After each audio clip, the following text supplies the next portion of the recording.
Allí tuta ñukanchik huyashka yachachik. Buenas noches, estimada docente. Nuestro grupo de trabajo está integrado por Batio Javera Rubén Darío, Chavarría Mejía Lilibet Michel, Espinosa Guerrón Roberto Michel y mi persona, Morales Ramos El Sayanet.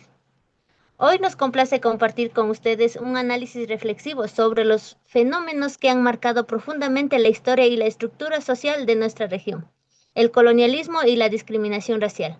Para entender la desigualdad y la discriminación racial en América Latina, no podemos mirar el presente de forma aislada. Debemos viajar a nuestras raíces históricas. Reconocer este origen es el primer paso para construir a través de la memoria y la resistencia una sociedad verdaderamente justa, diversa y equitativa. Cedo la palabra a mi compañero.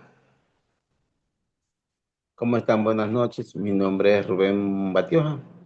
El contenido de la unidad 3 dice 3.1, el Estado moderno y el monopolio de la violencia. 3.2, nacionalismo y la ciudadanía. 3.3, el Estado de origen y la resistencia. 3.4, la nación, raza y mestizaje. Bueno, empecemos por una idea clave. Según Maxwell, el Estado como se define por, es la única institución que tiene el derecho ilegítimo de la fuerza física en todo su territorio. Antes no era así. La violencia se ejercía en nobles iglesias o grupos humanos, pero países como el nuestro, ese monopolio ha sido tan frágil que a veces inclusivo hemos tomado pocos de poder a proteger solo sus ideas, intereses y no garantizar los derechos de toda la población. Juntos al Estado surge la idea de nación y ciudadanía. El nacionalismo nos une de símbolos y territorios.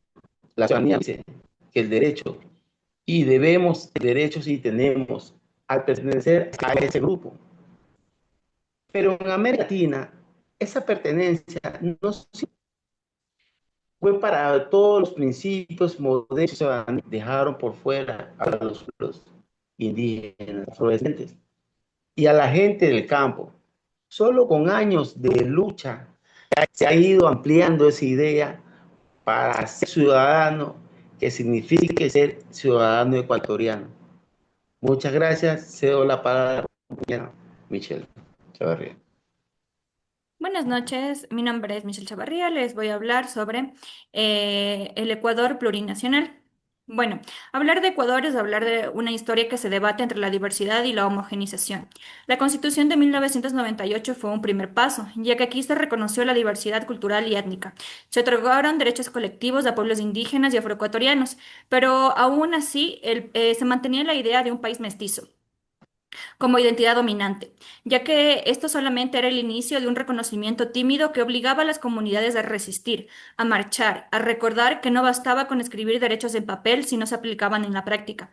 Y esto no se hubiera podido realizar sin el importante hecho histórico como lo fue el levantamiento indígena de 1990.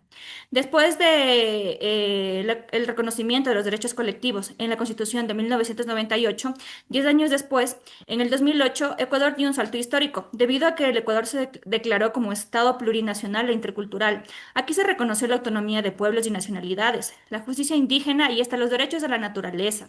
Sin embargo, la resistencia no desapareció, debido a que pueblos como los Arayaco en la Amazonía tuvieron que enfrentarse al Estado y a las petroleras para defender su territorio, cosa que lo hacen hasta la actualidad, ya que la plurinacionalidad está escrita en la Constitución, se convirtió en bandera de lucha, en un recordatorio de que la diversidad no es un adorno, sino una realidad que exige respeto. La nación.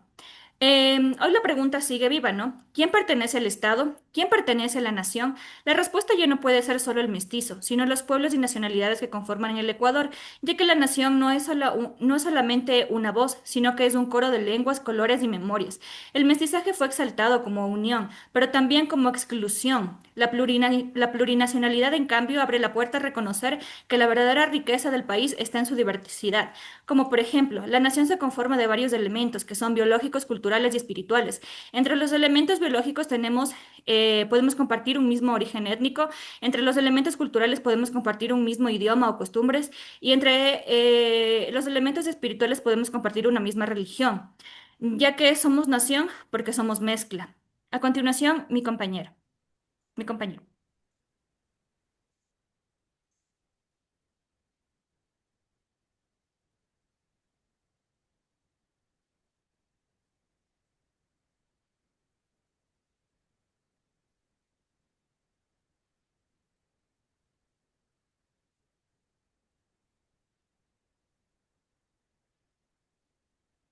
Tiene el micrófono apagado, compa.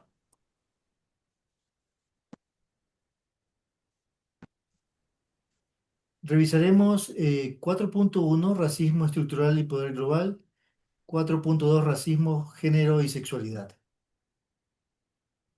4.1, el racismo como estructura global no es simplemente un conjunto de perjuicios individuales o malos comentarios, sino que funciona como una verdadera infraestructura de poder global. Las jerarquías raciales no nacieron de la ignorancia.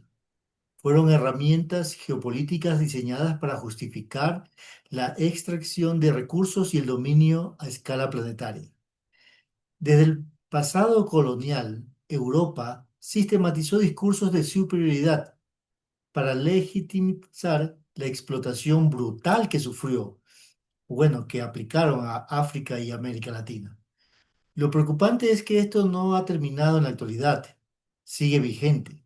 Estas mismas jerarquías se reactivan en las narrativas mediáticas que asocian a los migrantes latinoamericanos con, entre comillas, la delincuencia o cargas económicas para justificar políticas de exclusión. Siguiente lámina, por favor. Para entender cómo opera esta opresión en el día a día debemos pasar por el concepto de interseccionalidad. El racismo no opera en el vacío, se cruza inexorablemente con el patriarcado y la institucionalidad estatal. Autoras como Angela Davis u Ochi Curiel nos enseñan que las mujeres negras e indígenas no enfrentan discriminación o discriminaciones de manera aislada, sino sistemáticas, de opresión intensa y simultánea. Imaginen estos sistemas como un engranaje en una maquinaria. El racismo estructural, el sexismo y la burocracia del Estado giran juntos para triturar la anatomía de las personas. Revisemos un ejemplo práctico, el caso de violencia obstétrica. Es un ejemplo doloroso y muy real de esta maquinaria. En el Ecuador eh, está latente esta violencia obstétrica. La sufren las mujeres indígenas en hospitales públicos. Cuando una mujer indígena busca atención, no solo enfrenta una barrera lingüística, experimenta racismo institucional y un sexismo médico que viola su total autonomía corporal.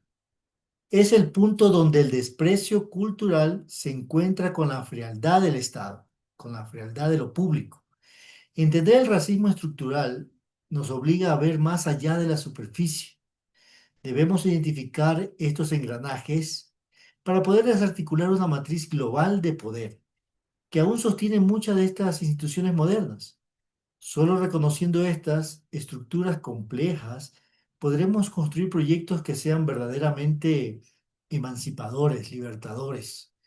Muchas gracias. A continuación, nuestra compañera Elsie Morales.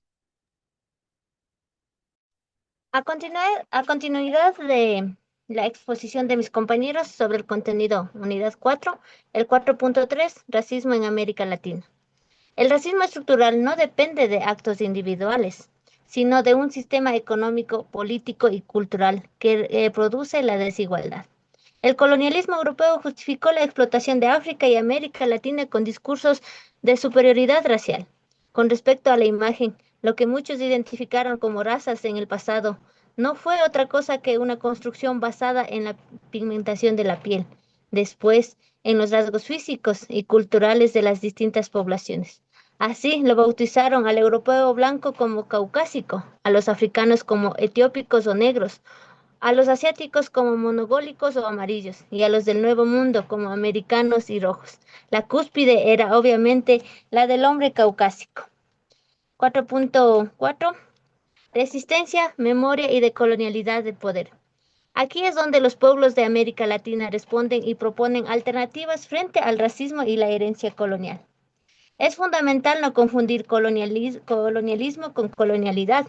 El colonialismo es el control político y militar de España. Sin embargo, la colonialidad es la forma de pensar, la valoración de lo europeo sobre lo indígena y el afro. La discriminación racial y la jerarquía social sigue viva hasta el día de hoy en nuestras instituciones, leyes y mentes. La memoria no es solo recordar el pasado, es una herramienta de lucha y resistencia.